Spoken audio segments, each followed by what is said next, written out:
Welcome to part 2, people. Now, if the part 1 of this tutorial was sugar, this is surely honey. Another spinner with added strength, added control. Let me prove my point. I'm going to go after here line number 18 and insert a double line break like so. That is because I want my spinners to be separated by some space. Come out here in line number 19, and next up, people, I'm going to insert a text field this time. Beg your pardon. Let me be in the design view before I actually do that. Make sure you do that too.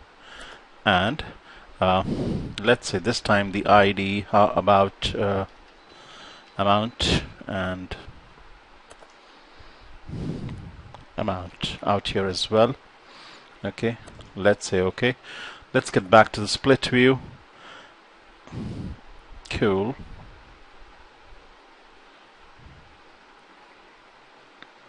Alrighty. Let's examine the code momentarily, people. It's always a good idea, especially for a beginner, that as you use the menu-driven options, always focus on what's actually happening in the background in the code area. So we have the labels opening tag out here, the closing tag out here, and the input text field goes out here. The type is a text out here, not a number, as was the case earlier. The name attribute is set to amount to. The ID is actually set to amount. Righto, cool. And then we have a double line break to create some space. Okay, let's save the document up, take up a browser preview. First things first. Alrighty. Okay, so nothing spectacular as of now. Okay, this doesn't quite even remotely look like a spinner, but it will very soon, people. Okay, and let's minimize this and let's set out making it a spinner, which is this text field into a spinner.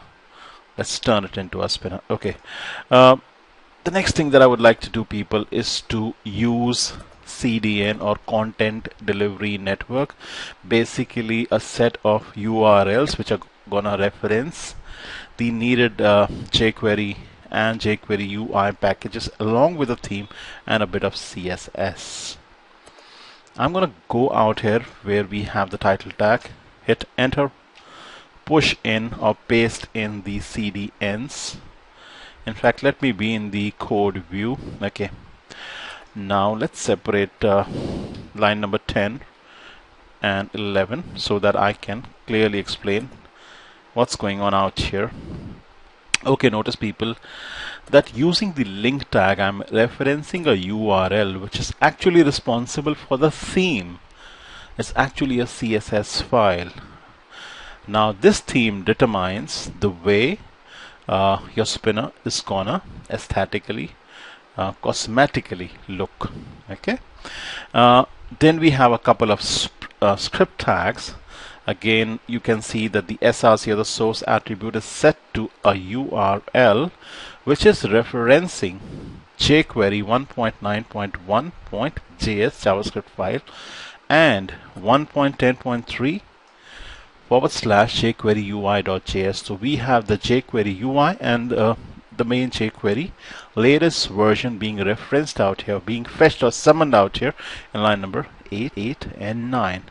And yet another CSS file to style, again using Content Delivery Network.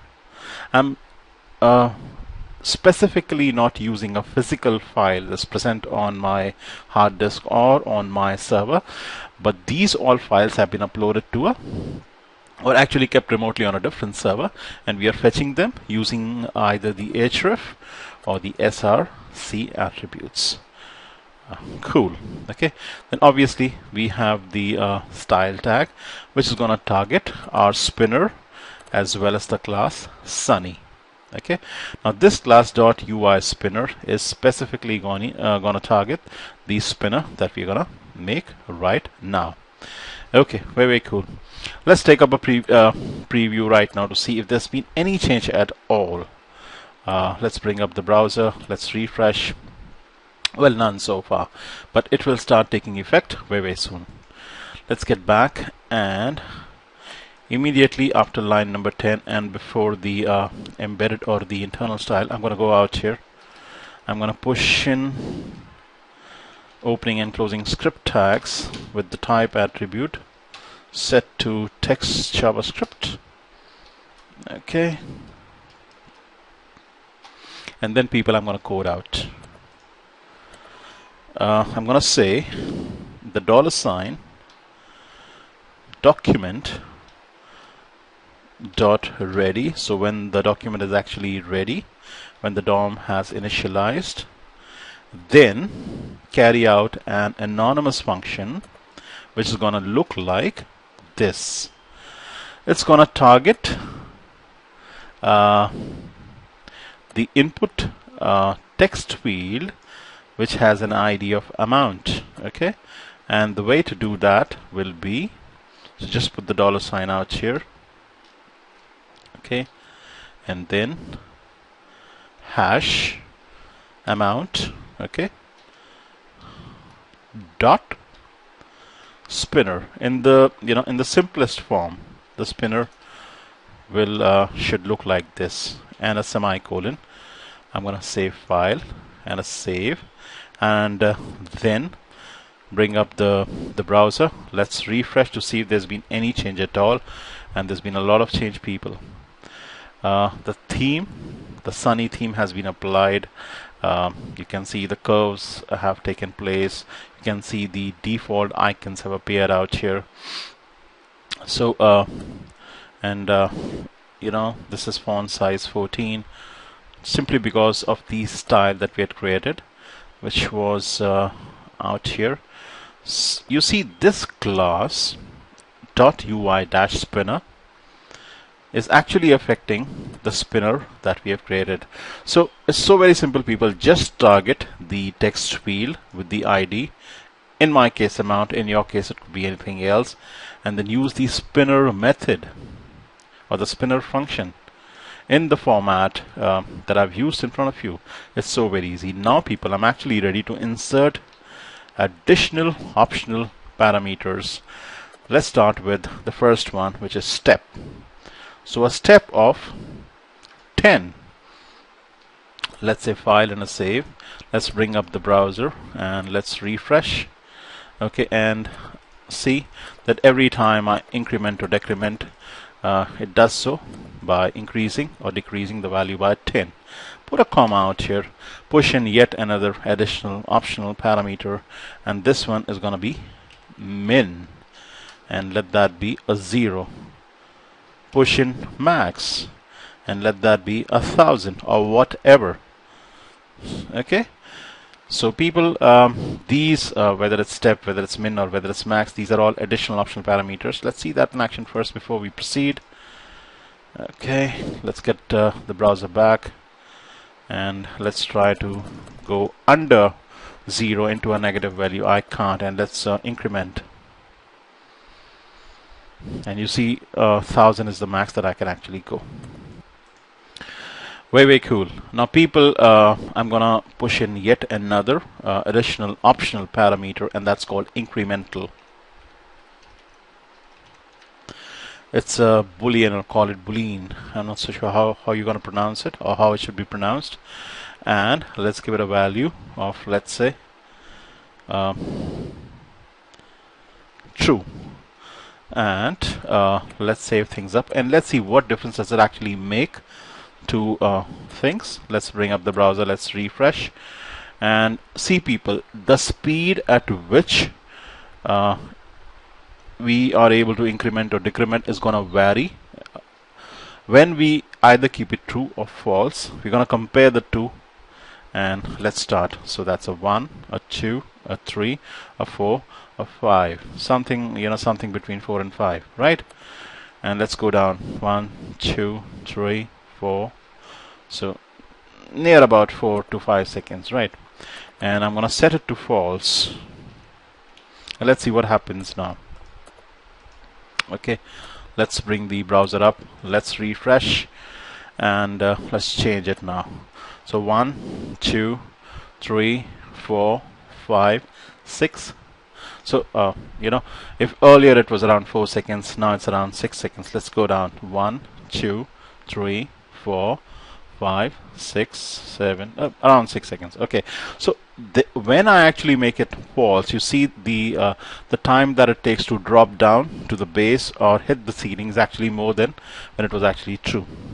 I'll tell you why that happens. When you set it to false, it accelerates or decelerates, or rather it pushes up or pushes, goes down every time with a true increment of 10 every time, which is the step value. But when I actually turn it to true, okay, what really happens is the delta by which it increases enhances every time with time. So when I keep the the down arrow or the up arrow pressed, the delta increases. So once it's 10, then it becomes 11, 12, 13, 14, 15. That is the reason why I actually keep it true. The delta, the incremental value, no longer remains 10. It slowly goes up from 10 to 11 to 12 to it gains momentum. So that was another additional optional parameter, and that's called increment, which is a boolean or a boolean, and I can either set it to true or false. Okay, people, I'm gonna paste yet another additional optional parameter, and that's called the icons additional optional parameter, people. With the help of this additional optional parameter, I'm able to, in fact, there should be another curly brace out here, I suppose. Yes, that's correct. I can actually change the way the icons appear out here. These icons can be changed. So let's save things up, and we'll then discuss why that actually happened. So let's get the browser up, let's refresh, and people see that the triangles have actually been replaced by thick arrows instead. Okay, people, there's yet another additional optional parameter called page that I'm going to discuss, but first let's understand icons. Now, to get a list of icons, the name of the icons that you can apply to the down or the up states, these are the two states, the down and the up states. You can grab it from jqueryui.com /themes or /icons. You probably need to check on that, people. Okay, but the main website is jqueryui.com. So visit that website, and you can actually just do a little bit of search, and you'll be able to get all the icons with their names that can be applied to the down and the up states. Right. Yes, so this is the format, people, in which you need to apply. So just use, you have another set of curly braces going. So nested curly braces, and then the down state, follow it with a colon, and then the name of the icon, like, so put a comma, then the up state and the name of the arrow or the triangle or whatever, the icon basically. Okay, now let's talk about page. Now you see, we can not only increment or decrement using the arrow keys, we can also do it with the page up, page down keys. And let's say if I give it a value of, let's say, 5. Now if I press the page up or page down key now, it's gonna multiply the page value with the step value, which is actually 10. That's gonna yield 50. 5 into 10 is actually 50. And page up and page down will increment and decrement by 50 this time. Let's prove my point. Let's say file and a save. Let's bring up the browser. Let's refresh, and you see, not quite actually. It's not working the way I thought it would. Let's check why. Oh, that's quite silly of me. I need to use the up and the down arrow keys, not the I don't need to click anymore. So you can see, right, that, see, I'm pressing the page down now and the page up once, twice, third time, fourth time, fifth time, and you see it reaches the value 1000 quicker this time. That's because it's stepping up by 50 every time. That's the page value multiplied by the step value. Alright, so people, I'm sure that you found the jQuery inclusion with the spinner a little more powerful than the way it actually works with HTML CSS. But then the code is long and winded, a little twisted, a little complex.